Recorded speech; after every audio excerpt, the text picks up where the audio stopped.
Saat ini kita berada di Pantai Ujung Bate. Pantai ini adalah salah satu lokasi wisata yang ada di Kabupaten Aceh Besar.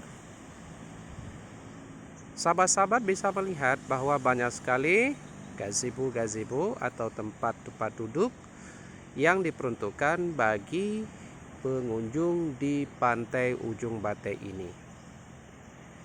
Dan kita bisa menyaksikan bahwa banyak sekali pohon-pohon cemara yang ukurannya sangat tinggi atau tinggi tumbuh subur di pantai ini.